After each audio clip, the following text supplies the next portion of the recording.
4 steps to making anything your passion. How many articles and blogs have you seen about finding your passion as though it were some mystical object needed to be hunted down to find life's happiness? After a while, it feels like a fruitless search, doesn't it? What if you could make anything your passion? It all starts with these 4 simple steps. Take it easy. You can't get anywhere if you're running in circles, trying to do everything at once. Passion does not thrive in chaos. To begin this process, you need to calm your mind. Try mindfulness or meditation or simply being quiet until you can think clearly again. It's essential to stay in the moment when you're exploring passion, or it will be stifled by worries about the future and thoughts of what you're needing to do next.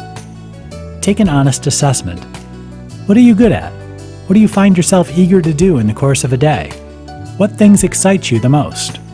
Understanding yourself is crucial because this will guide you into areas where you already have an interest rather than trying to force an interest where you don't have one. Write down everything you can think of, which leaves you feeling positive and happy. Now look for the commonality. Now look at your list. What do you see over and over? Are there common threads? This is where you come to understand the things you're already passionate about on a different level. For example, you might find out you gravitate toward situations where you can be with a lot of people. Boost the passions you already have. Now you know enough to know where your passion already lies. Now it comes time to find opportunities to cultivate these passions.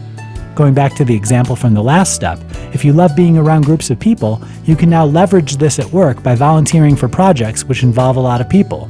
Or maybe look for opportunities that might push you into leadership. In your personal life, you might take this same interest to volunteer for activities that require groups. Or you might start a meetup group to keep social. By the time you hit the 4th step, you should be discovering you already have the opportunity for expanding on your passion everywhere you go. This makes every aspect of your life something you can feel passionate about. Sure, you're still going to have things you don't like about your job, but now you have something about your job you love.